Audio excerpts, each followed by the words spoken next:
Hello बच्चों, आइए हम बात करते हैं प्रिपरेशन ऑफ हाइड्रोजन में। इसके पहले लेक्चर नंबर 1 में मैं आपको इसके बेसिक इन्फॉर्मेशन बता दिया था, आइसोटॉप्स बता दिया था, टाइप ऑफ आपके हाइड्रोजन बता दिया था, आर्थो पैरा है, ठीक है। ये सारी चीज़ें आपको मैंने पिछले लेक्चर में समझा दिया था। अब मैं आपको ले चलता हूँ प्रिपरेशन ऑफ हाइड्रोजन में, जो लेक्चर नंबर 2 में आपको लेके चलता हूँ, है ना। तो चलिए हम आगे बढ़ते हैं और आपको ले चलता हूँ कि किस तरीके से इसको प्रिपेयर किया जाएगा, उस बात पे मैं ले चलता हूँ, ठीक है। तो पीछे का थोड़ा सा रिमाइंड करिए और आगे लेक्चर पे हम लोग थोड़ा सा फोकस करते हैं, ठीक है। चलिए तो ले चलते हैं आपको। देखिए यहाँ पे आ जाइए, मेथड ऑफ प्रिपरेशन में आ जाइए। मेथड ऑफ प्रिपरेशन में आपको क्या क्या समझना है, कौन कौन सी बातें समझनी है, इन सारी चीज़ों को समझो। देखो सबसे पहली बात तो ये देखना होगा कि कोई एम्फोटेरिक एलिमेंट, ये देखो एम्फोटेरिक एलिमेंट है और आपको पता है एम्फोटेरिक एलिमेंट क्या है, ठीक है। तो एम्फोटेरिक एलिमेंट हो और उसको बेसिक मीडियम में रिएक्शन कराया जाए। कोई भी एम्फोटेरिक एलिमेंट ले लो, यहाँ से जितना मैंने टेबल में लिख डाला है, Sb है, As है, San है, सिलिकॉन है, लेड है, बोरॉन है, बेरिलियम है, एल्यूमिनियम है और जिंक है। तो इन दोनों की मैं चर्चा करूँगा आपसे, स्पेशली इन दोनों की चर्चा मैं आपसे ज़्यादा करूँगा, है ना। तो जब इसको बेसिक मीडियम में हम लोग लेते हैं, जब हम लोग इसको बेसिक मीडियम में लेते हैं तो एक्चुअली होता क्या है, देखिए H2 गैस यहाँ से क्या होता है, इवॉल्व होता है और मेटल एलिमेंटेट का फॉर्मेशन करता है। फिर से देखो एम्फोटेरिक एलिमेंट है बेटा, एम्फोटेरिक एलिमेंट है, बेसिक मीडियम में आप क्या कर रहे हो, उसको रिएक्शन करा रहे हो, बेसिक मीडियम में रिएक्शन करा रहे हो तो H2 गैस दे रहा है ना, और मेटल एलिमेंटेड देता है। अब इस बात को डिटेल में आपको समझाता हूँ। यहाँ से देखिए, जब हम जिंक के मेटल को लेकर के सोडियम हाइड्रोक्साइड से ट्रीट कराते हैं तो क्या बनाता है, सबसे पहले तो आपको H2 गैस यहाँ से निकल जाएगा, H2 गैस निकल जाएगा और सोडियम जिंकेट का फॉर्मेशन करता है। यहाँ पे Na2ZnO2 का फॉर्मेशन करता है, इसे ही कहते हैं सोडियम जिंकेट। तो ये बात आपको अच्छी तरीके से याद रखना होगा, है ना।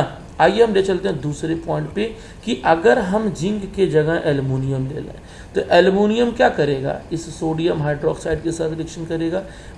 एक्वस मीडियम में यहाँ ले लेते हैं तो क्या करेगा, यहाँ H2 प्रोवाइड करेगा और सोडियम मेटा एल्यूमिनेट का फॉर्मेशन करता है। देखो यहाँ पे सोडियम मेटा एल्यूमिनेट का फॉर्मेशन करता है। तो ये पहला मेथड है, फर्स्ट मेथड है, जिस मेथड से हम लोग H2 गैस को प्रिपेयर कर रहे हैं ना।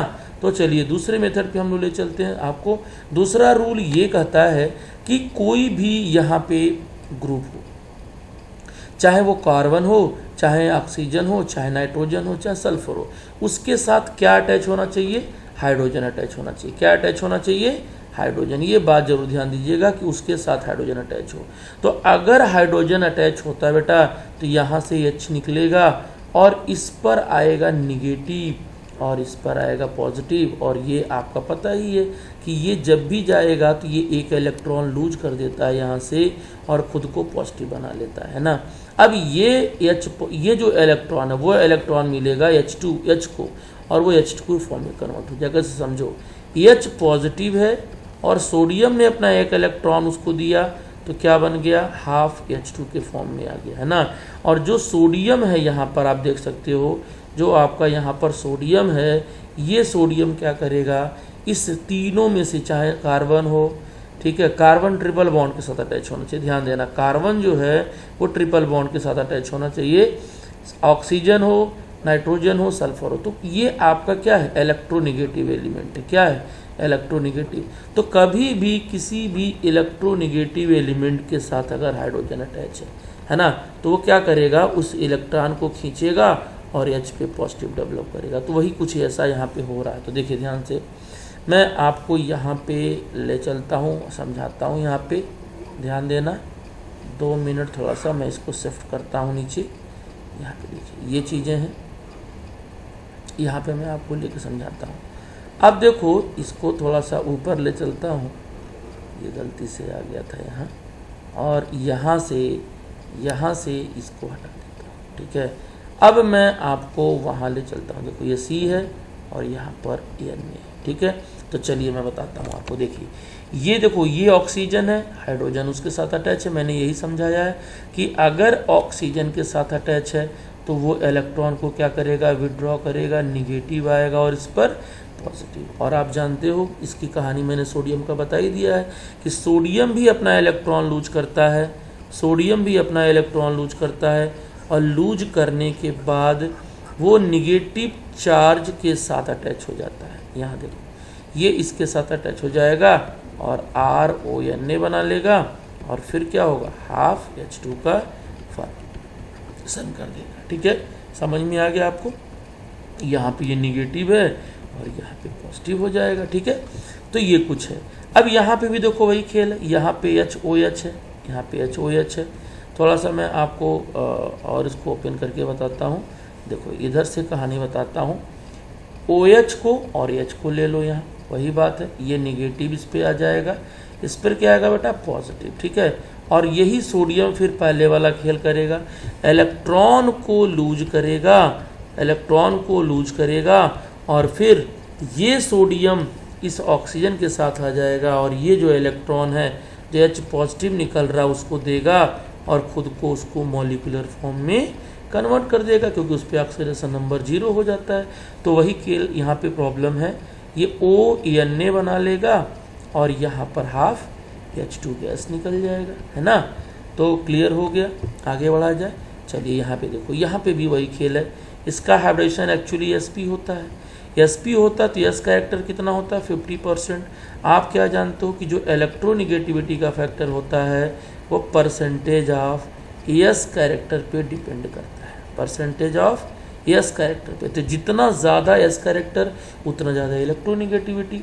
तो यहाँ से देखो ये जाएगा इधर तो ये निगेटिव, इस पे पॉजिटिव, ये इधर अगर आता है इस पर भी निगेटिव, इस पे पॉजिटिव। और हमने 2 सोडियम ले रखा है, यहाँ देख सकते हो हमने क्या रखा, 2 सोडियम ले रखा है। तो 2 सोडियम 2 हाइड्रोजन को इलेक्ट्रॉन देगा और कुछ इस तरीके से बना लेगा।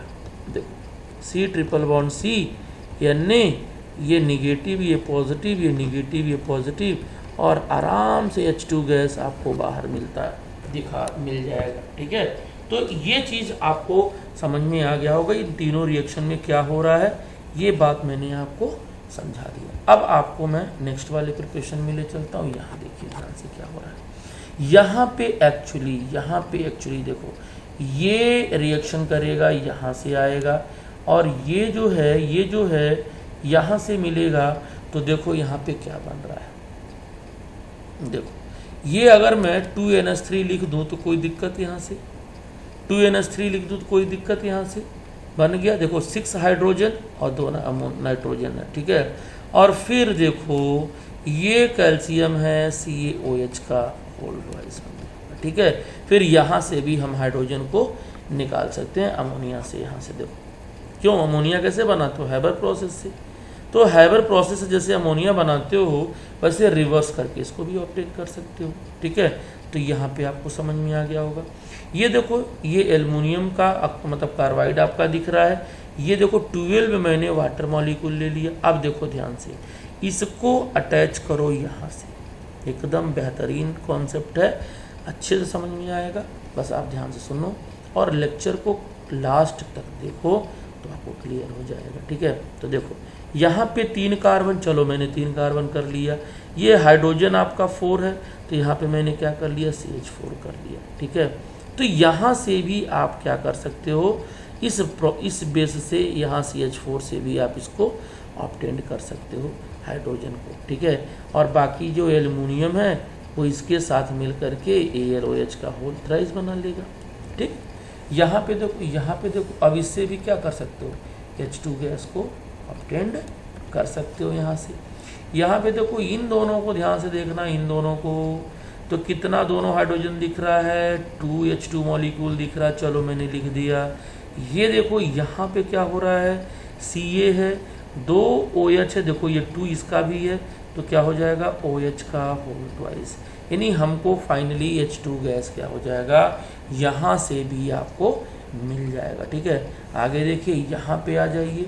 ये देखो जिंक है और डाइल्यूट H2SO4 ले रहे हो तो सिंपल सी बात है कि ये 0 है, ये रिडॉक्स रिएक्शन आपको प्रोवाइड करेगा, है ना। तो जिंक क्या करेगा, सल्फेट के साथ मिलके जिंक सल्फेट बना लेगा, देख लो SO4 2 निगेटिव, और ये जो है ये +1 से यहाँ 0 बना रहा है। आप क्या देख रहे हो यहाँ पे, क्या देख रहे हो आप यहाँ पे, ये देख रहे हो कि यहाँ पे जो बॉन्ड बन रहा है, यहाँ पे जो बॉन्ड बन रहा है वो क्या बन रहा है आपका, इस तरीके से हो रहा है। यहाँ देखो H2 से ये यहाँ पे +1 से 0 बन गया, और यहाँ देखो Zn पॉजिटिव से ये क्या बन गया आपका 2 पॉजिटिव। तो आप चाहो तो इस तरीके से भी दिखा सकते हो, यहाँ से भी आयनी के फॉर्म में दिखा सकते हो कि Zn है प्लस ये 2H पॉजिटिव है, और ये क्या है Zn2 पॉजिटिव प्लस H2, ठीक है। तो देखो ये आपका यहाँ पर ऑक्सीडेशन हो रहा है, और ये आपका क्या हो रहा है बेटा, ये आपका क्या हो रहा है, रिडक्शन हो रहा है। तो ये भी एक रिडॉक्स रिएक्शन है। अच्छा, तुम पूछोगे सर सल्फेट को आपने क्यों छोड़ दिया, तो उसका भी लॉजिक समझो यार। सल्फेट के चार्ज में कोई चेंजिंग नहीं हो रहा, देखो यहाँ पर भी SO4 2 निगेटिव, यहाँ पर तो जिसके चार्ज में कोई चेंजिंग नहीं होता है, SO4 2 निगेटिव में कोई चेंजिंग नहीं है, इसको क्या बोलते हैं, स्पेक्टेटर आयन। ये रेडॉक्स रिएक्शन में आप पढ़े हो, ठीक है। तो ये रहा आपका H2। यहाँ पे भी देखो ये आपका 0 है, ये 2 क्लोरीन है, तो सिंपल सी बात है FeCl2 को फॉर्म करेगा, H2 निकालेगा। फिर वही बात देखो ये -1 ये +2 बेटा, तो ये 0 से +2 बना, यहाँ पे देखो ये -1 ये +1, और ये आपका 0, मतलब क्या हुआ, ये आपका +1 से 0 बन गया। तो सिंपल सी बात अगर समझ लो, सिंपल सी बात समझ लो, तो आयरन का आयरन 2 में बेटा ऑक्सीडेशन हो रहा है आपका, +1 का 0 से क्या हो रहा है, रिडक्शन हो रहा है। मतलब ये हुआ कि ये ऑक्सीडेशन प्लस रिडक्शन करके आप जान रहे हो रिडॉक्स करके ये H2 गैस ऑब्टेन कराया जा रहा है ना। ये भी आपको समझ में आ गया होगा। आइए यहाँ पे बात करते हैं बेटा, ये अगर हम लोग तोड़ देते हैं तो कुछ इस तरीके से आप समझिए, 2 और HOS समझिए, ठीक है। तो देखो यहाँ से H2 निकाल लो, यहाँ से क्या निकाल लो, H2, चलो H2 मैंने निकाल दिया। अब बोलोगे बचा क्या सर, देख लो तुम्हारे सामने दिख रहा है Ca दिख रहा है, यहाँ पे 2 OH दिख रहा है, देख सकते हो यहाँ पे 2 OH, तो चलो मैं वो भी लिख देता हूँ। इसका मतलब फाइनली आपको H2 गैस यहाँ से मिल जाएगा। फाइनली आपका H2 गैस क्या होगा, फाइनली आपका H2 गैस क्या होगा, यहाँ से बेटा मिल जाएगा। तो ये भी प्रिपरेशन रहा आपका। अब आ जाइए यहाँ पे मज़ेदार टॉपिक यहाँ पे भी है, ये आपका आयरन है, हम लोग इसको हीट करके स्टीम के साथ हीट, देखो हीटिंग कर रहा हूँ ना, रिएक्शन कराया जा रहा है। जब हीट किया जा रहा है तब जा करके H2 निकल रहा है। देखो ये पे कितना है, H2 निकल जाएगा, 4 2 जा 8, और ये Fe3O4 में कन्वर्ट। एक्चुअली देखो ये टूटता है, ठीक है, तो ये FeO प्लस या Fe2O3 में कन्वर्ट हो जाता है, ठीक है, कुछ इस तरीके से। तो ये लेन प्रोसेस होता है, पूछा जाता है कि लेन प्रोसेस से H2 गैस कैसे बनाया जाता है, ठीक है। तो ये हमारी को ट्रिक कर लो इसको।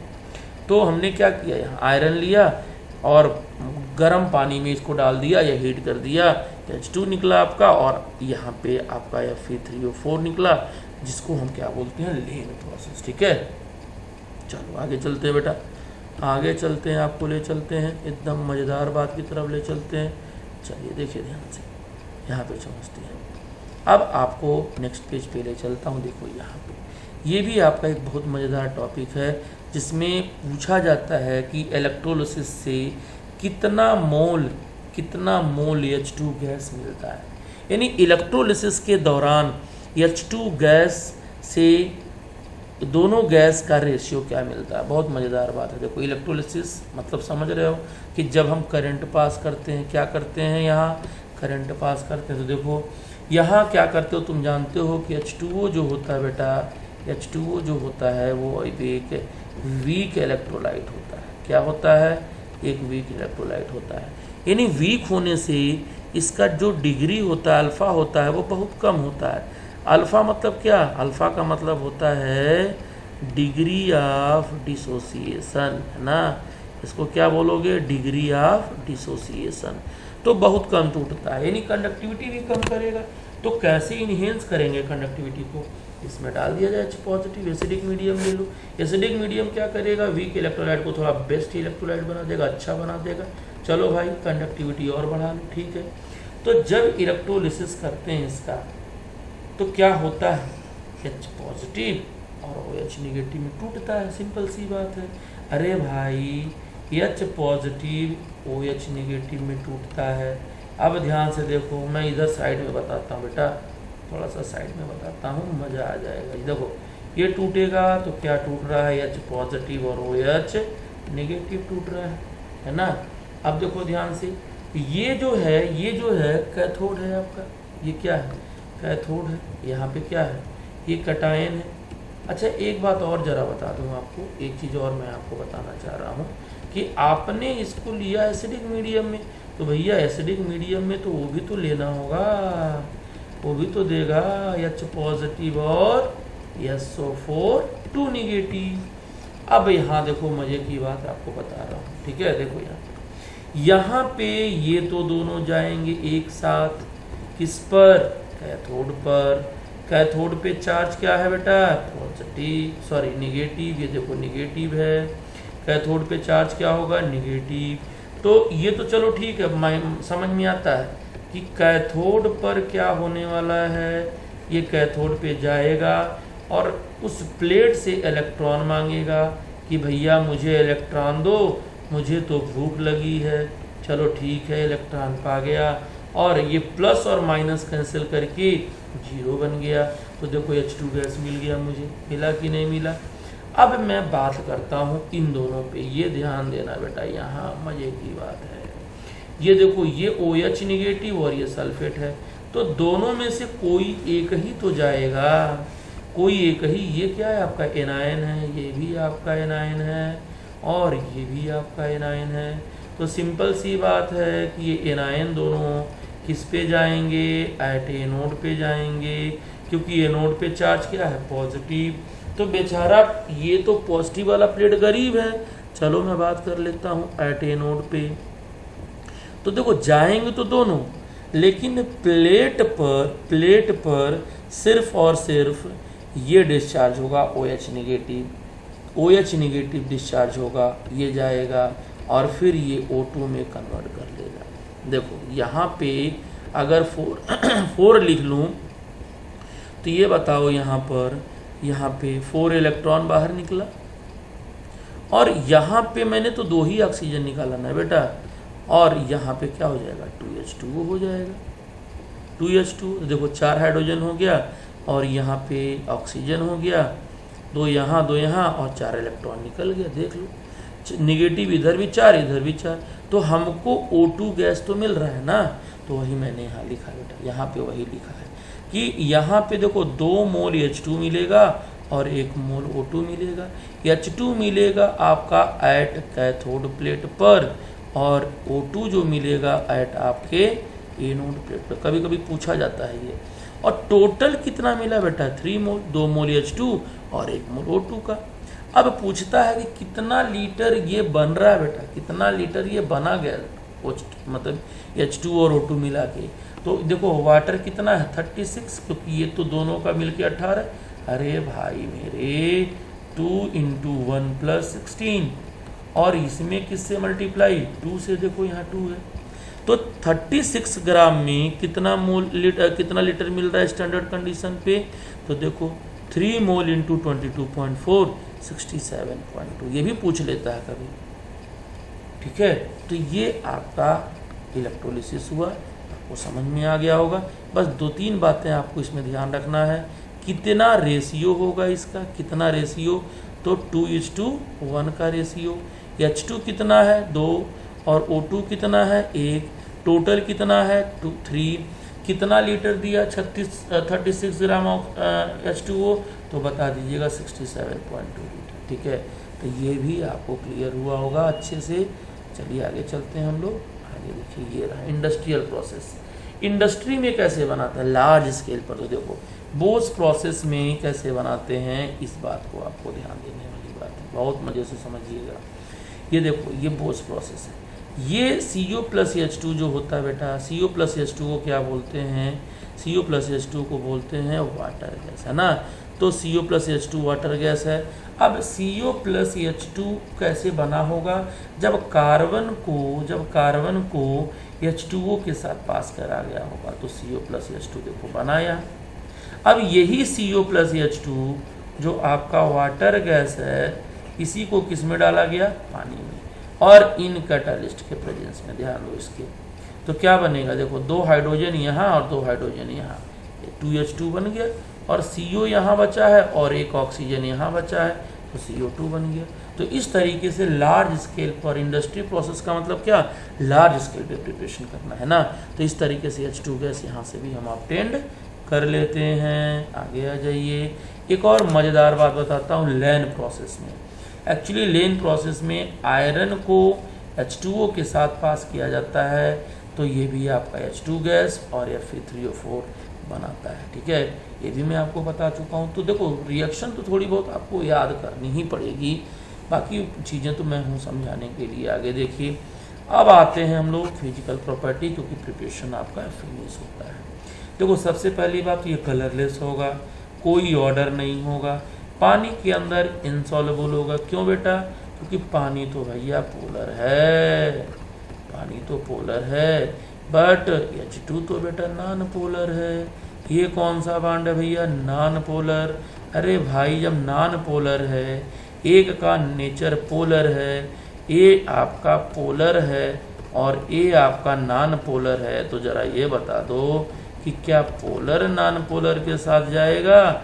लाइक डिजॉल्व लाइक का कॉन्सेप्ट होता है बेटा, अगर पोलर है तो पोलर के साथ डिजॉल्व होगा, नॉन पोलर है नॉन पोलर के साथ। ये बात रही, इसीलिए तो मैंने यहाँ लिखा था कि ये पानी में डिजॉल्व नहीं होता है, ये इनफ्लेमेबल गैस होता है, इनफ्लेमेबल गैस, ठीक है। अब सुनो, यहाँ देखो मॉइस्ट जो H2, मान लो हम लोग प्रिपरेशन कर रहे हैं H2 का, और मुझे जो H2 मिल रहा है वो मॉइस्ट कंडीशन में मिल रहा है, तो भाई मॉइस्चर में से पानी को निकालना पड़ेगा ना उसको।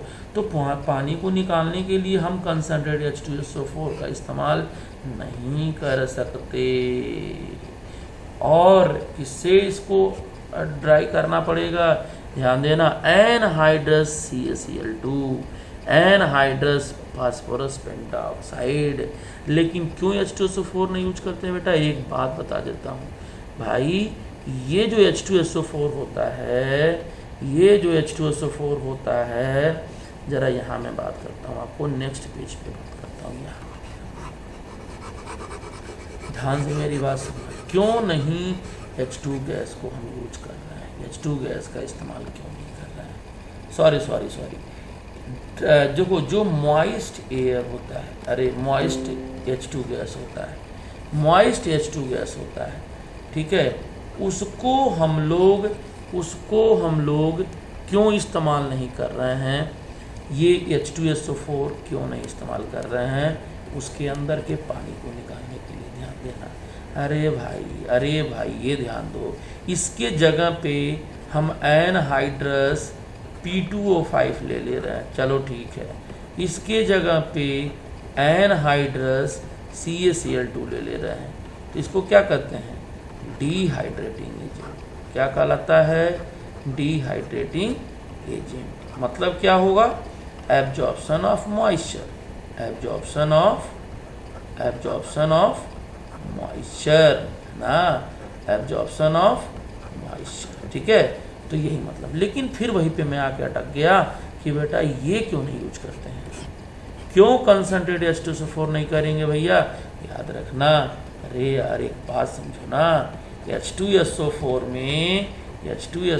में सल्फर का ऑक्सीडेशन स्टेट +6 होता है, ध्यान देना, और ये अपने हाईएस्ट ऑक्सीडेशन स्टेट पे है।